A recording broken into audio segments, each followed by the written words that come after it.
The NBA Rookie of the Year award is one of the most prestigious within the league, but it is also one of the hardest to win. Now, with trophies like the MVP and Defensive Player of the Year, they're typically given out to the best player during that one season. But the Rookie of the Year award is given out to the best rookie every single year, as we know, but a lot of the greats all time didn't go on to win Rookie of the Year, or Finals MVP, Defensive Player of the Year, but it still can give us a forecast on how players are going to be throughout the rest of their career and who the elite prospects are during their rookie season.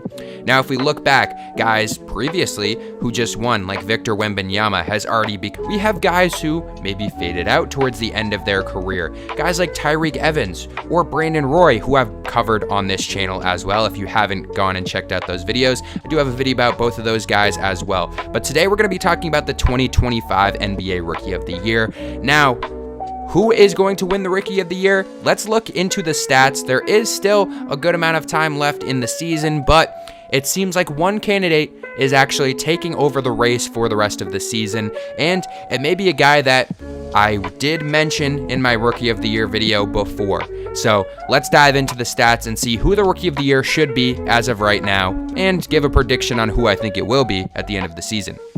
Now, to get an idea of who the odds makers thought the Rookie of the Year would be, we're going to take a look at the preseason odds for Rookie of the Year. Now, usually we get a guy that can be a pretty large favorite in a sense, obviously, as Rookie of the Year, MVP, odds like that. We never have a definitive guy that's maybe -3, -400, because we really don't know how they're going to play. But a guy like last year with Victor Wembanyama was a pretty large favorite to begin the season at about -100 or -200 at one point as well. But this year was very wide open. As we know, many people said that this was one of the weaker rookie classes that we've seen in NBA history, and you could say that, but there were also a lot of different options that we could go with here at the beginning of the season. A guy that I highlighted that I thought would be a little bit better so far hasn't really gone out there and developed as I would have hoped so far, but a guy in Matas Buzelis for the Bulls who has been able to, come back and get a few more minutes as of recently. He was in the G League for a little while.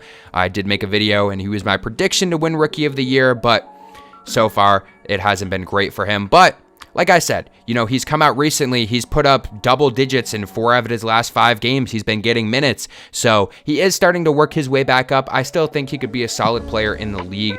But other guys on this list as well that we can look at towards the top, guy like Alex Sarr, a guy like Ricochet for the Hawks, a guy like Stephon Castle, Reed Sheppard, Dalton Knecht, Zach Edey. Buzelis obviously up there as well. Even a guy like Jared McCain, who at plus 5,000, if you had him before the season, watching the first few months, he was pretty much the runaway guy for Rookie of the Year. Unfortunately, would get injured, and the Sixers season would pretty much go down in flames after that happened as well. But a guy that would have cashed a lot of tickets for a lot of people at plus 5,000. But after he got hurt, it opened the door almost tremendously. I mean, there were a lot of guys that were bouncing towards the top. Zach Edey had some pretty good weeks as well. Dalton Knecht was also second for a long time at the beginning of the season for the Lakers. He fell off a little bit since then. But we're going to be looking at the 4 main guys, plus also the guy who I think is going to win. So technically, we're going to be talking about 5 guys here that I think are in contention, talking about the odds specifically, but guys that I do think will be able to continue their momentum and stats until the end of the season.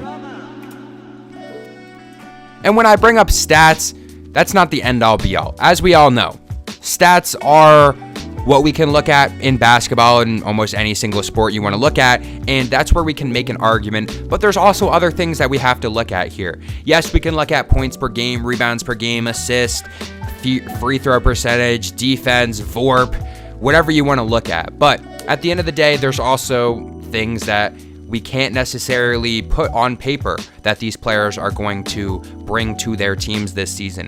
Things like wins. Obviously, we have win share, but some of these guys, specifically accounting for multiple wins in this season. Things that, some things that we can't write down, like I said before, where, we have another guy on the Spurs, for example, with Stephon Castle, who at the beginning of the season had to work his way into those minutes, but since then has been great. and they've effectively had to put Chris Paul on the bench because of that after trading for De'Aaron Fox as well. And Stephon Castle has been great. Zach Edey has been great. Kel'el Ware has been great. Ricochet has been great.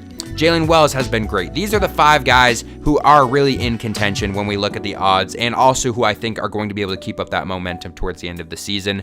When we look at points, obviously Stephon Castle is the leader at this point. When we look at rebounds, Zach Edey is a guy. He's putting up 9.2 and 7.6 as well. But the assists is one thing that there's a very big difference between these guys, especially as a rookie. That's one thing that I want to look at. Stephon Castle here, 3.5 assists.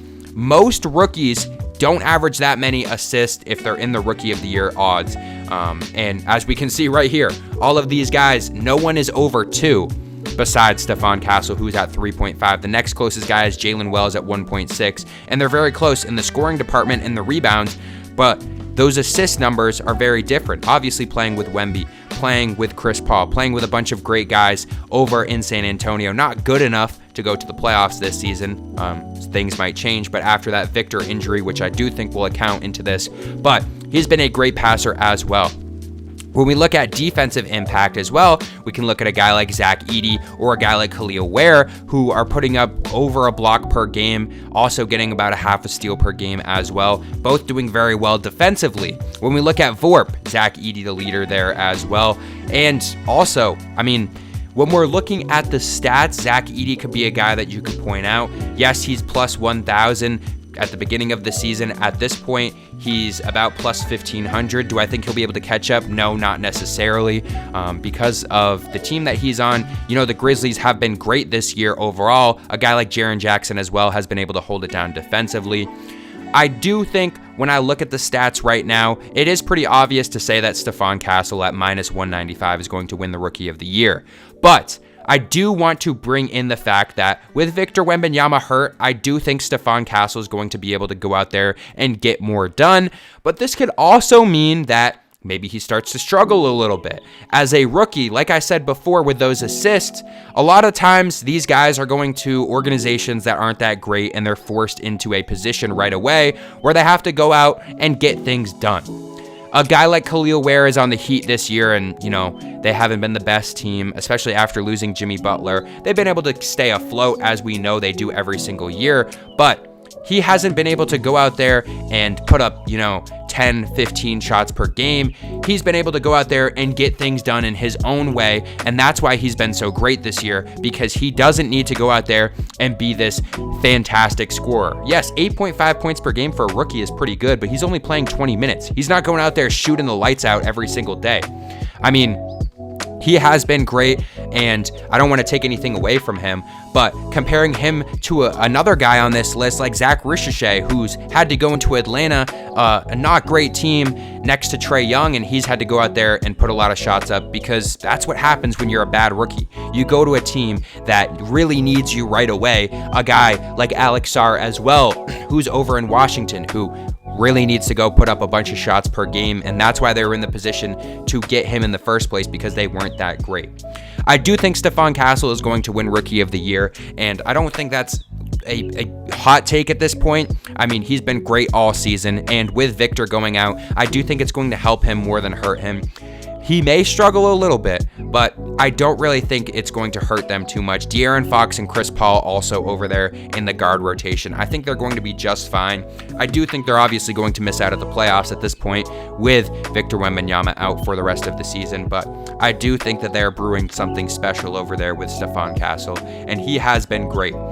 My one thing that I talked about him before the season, I wasn't sure if he was going to be able to go in there and win Rookie of the Year, because I wasn't sure if he's going to be able to get the minutes, but now he's been able to go out there and get the minutes, and he has been absolutely fantastic for them and should go on to win Rookie of the Year, giving the Spurs back-to-back Rookie of the Year.